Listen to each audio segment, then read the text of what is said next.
आज की कहानी, कर्मों का फल। एक बार शंकर जी पार्वती जी भ्रमण पर निकले।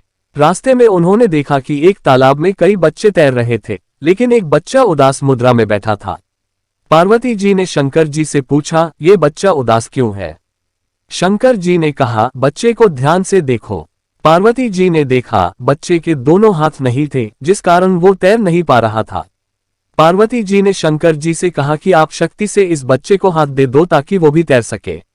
शंकर जी ने कहा, हम किसी के कर्म में हस्तक्षेप नहीं कर सकते हैं, क्योंकि हर आत्मा अपने कर्मों के फल द्वारा ही अपना काम अदा करती है।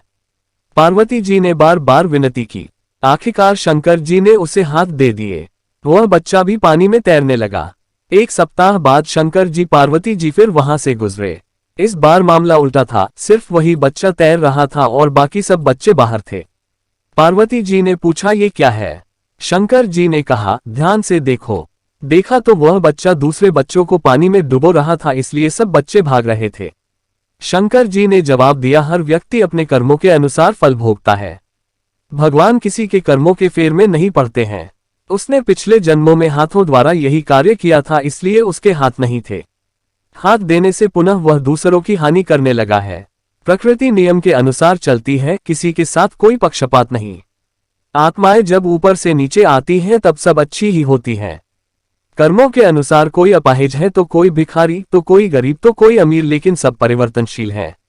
अगर महलों में रहकर या पैसे के नशे में आज कोई बुरा काम करता है तो कल उसका भुगतान तो उसको करना ही पड़ेगा। कर्म तेरे अच्छे तो किस्मत तेरी दासी, नियत तेरी अच्छी तो घर में मथुरा काशी।